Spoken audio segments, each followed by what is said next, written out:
direct him this question igolong Prime Minister.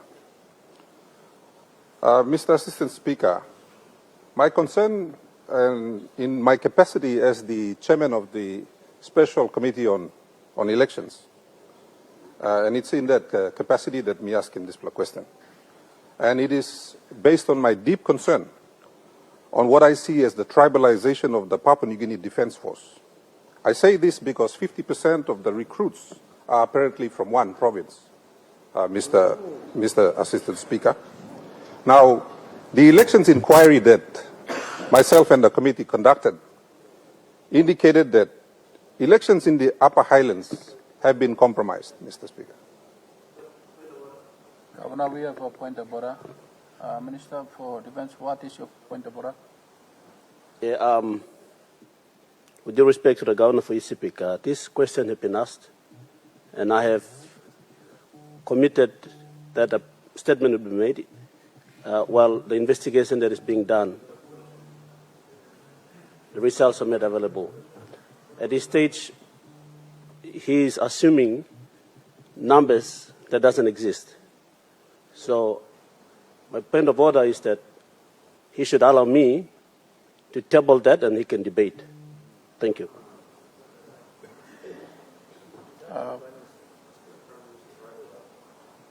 Minister, your point of order. Out of order. Governor, I ask him to go along, Prime Minister, so we can let him and we can complete him. Ask him long him now, Prime Minister can back him. Governor.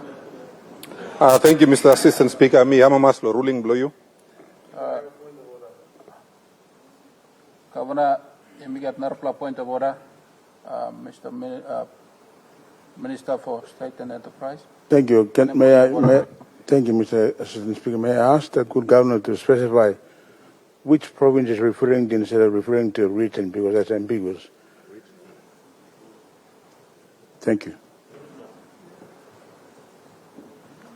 I think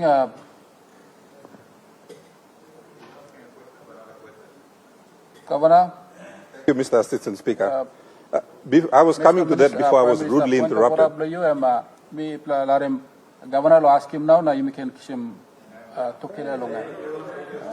Thank you, Lo. Good ruling blue. You can number 2 time, Mr. Assistant Speaker.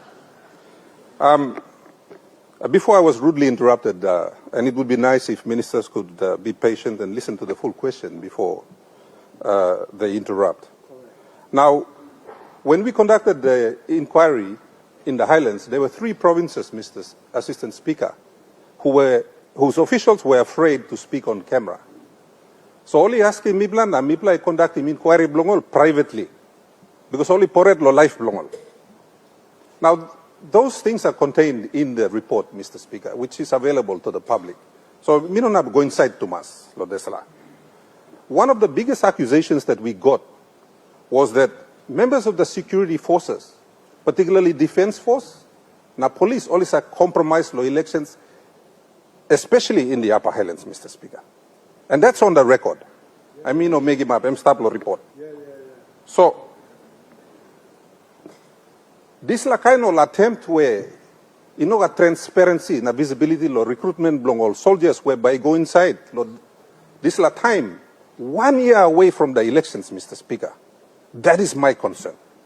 Now, I mean, no concern, Blomita, so it should be the concern of every single member of parliament, and it should be the concern of ordinary Papua New Guineans. Because security for the elections is provided by the defense force, the police force, and the CIS. Now, suppose you may get compromised long, ability blow one blood long all this all state entities, institutions long recruit him, all right man, Mary long make him walk. Then that is going to impact on the outcome of the next elections, Mr. Speaker.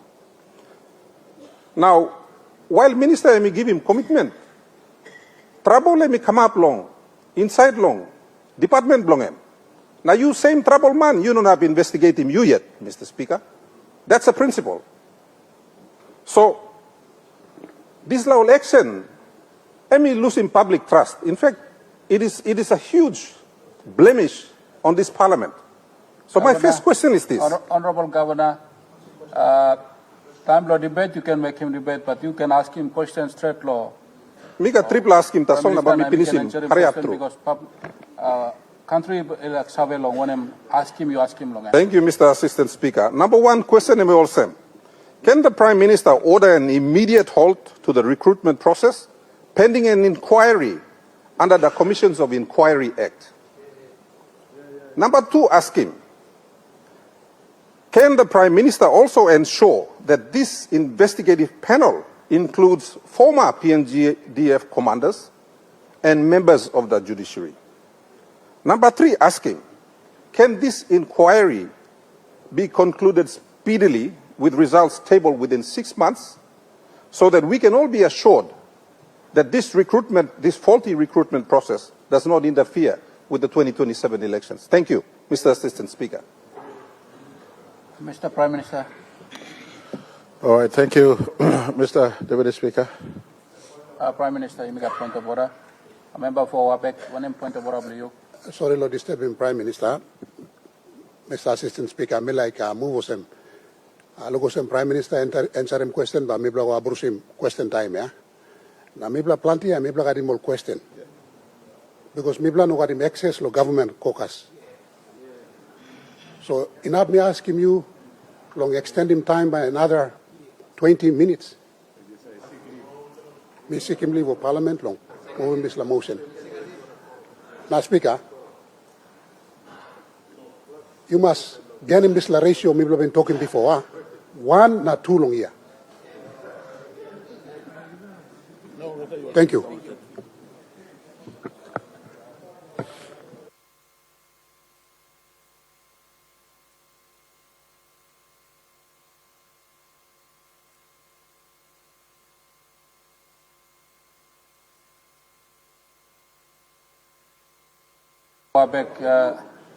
Point of order, blue, I'm out of order. You by no abusima a point of order or extend him question time. One play give him floor long. Any members long ask him question now, and can extend him ask him long extend him time. But me no na one em you na honorable member me making balance long. Say making balance long house. Look survey long opposition na government one time. Plenty long opposition is enough. We can give him floor long talk. Honorable member Blong, Madam, one point of order, you. Assistant Speaker, just to clarify, I understand the advice given by the acting clerk. There's nothing in the standing orders that dictates that a person asking a question can be the only one to seek leave of Parliament. There's nothing. It doesn't exist. The only provision that talks about extending time is when someone is giving a speech, he may seek leave to extend time to give his speech. So just for the record, you ruled out of order, but me like just put it for the record, Lord Minister. Thank you.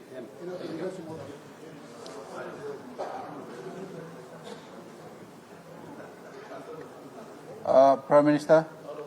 All right, thank you, Mr. Assistant Speaker. Yesterday we sat through and made some fundamental changes to our judiciary structure.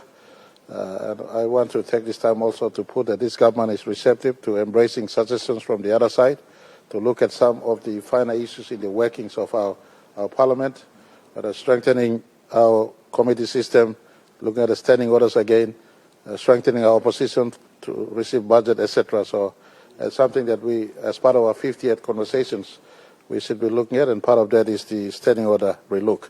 But, Mr. Speaker, strictly talking about standing orders, the current standing order doesn't allow for us to make imputations, assumptions, inferences, opinions. These are standing order provisions, and I ask you, Clerk of Parliament, to shepherd us properly in the current standing order. If need be, we could make changes later on. But the current standing order needs to be adhered strictly, because that is the basis in which we conduct ourselves and maintain decorum on this important House. Coming to the issue of the Defence Force, and I want to say I have caused a letter to the Defence Minister and Defence Commander on a full report on this matter. It is a national importance matter, and we cannot afford to taint our Defence Force. The Defence Minister has advised Cabinet and advised myself that he is fully committed to transparency, and his own reply yesterday, if you had heard his closing statement, he said he's also asked for a report and look into this matter, and a report will be presented to Parliament at the earliest. That includes, and my letter to the Defence Minister and the Commander includes composition of the recruits. Many of these that are in circulation in public spaces entails my letter. The recruits, where they're from, what basis of which they will be recruited from. And we've said enough of the current mode of recruit. People should be applying online and applying through online process. We've also indicated there must be a quota. There must be a quota of defence force from each province, including the special region of Bougainville. So we have a defence force that is balanced, representing our 21 provinces and Bougainville, that has a fair look going forward. And that will also envelope, we look at the current composition. This issue in defence keep on coming on all the time. Different commanders, different ministers come and go, but the issue resurfaces. And by the way, the defence minister doesn't preside over selection. And for those in the selection section of defence force, it is your duty to uphold decorum. Defence minister doesn't go through the final list. Defence minister doesn't call in who is being recruited. Those who are tasked with the responsibility, and as this letter comes, I know the governor asked for inquiry. We can cause for inquiry, but I think I want to ask the governor to await a response from the defence commander through the defence minister to report back as to what has happened in this latest batch of recruit. If you take back your memory a few years back, these sort of accusations freeze defence recruit for some time. Now we want to increase our defence force to a 7,000-man force at the earliest. With our defence treaty with Australia, the synergy and coexistence with PNG Defence Force and Australia, for us, our contribution should be manpower contribution. So it doesn't do well when we have this sort of allegations. So it is in our shared national interest, our combined national interest, for us to know that the process used for selection is credible. And so we will leave no stones unturned. Mari Barracks has been informed to report back to Cabinet, to the Minister, what transpired. And if those issues that are in circulation in public space is true or otherwise, and penalty will be dispensed to those below the commander level who have facilitated if there was some breach taking place. But I want to inform this House, I speak at the moment with no information on what has happened. We've all been fed with what has been in circulation in the public space. A report is coming back to me at the earliest, if not by the end of this week, by early next week. When the report is on my hand, I will inform the country as to what transpired. If any person whatsoever has a cause in the defect we have in Mari Barracks, then that person or that office will be held to account if such be. I want to advise our country, sometimes social media does run ahead with negativities. Sometimes fabrication, sometimes fake. I remember sometimes back when there was assumption that a candidate in their election won.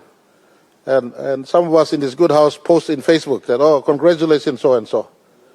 Later to only retract that so-and-so didn't win, but the Honourable Keeper came home.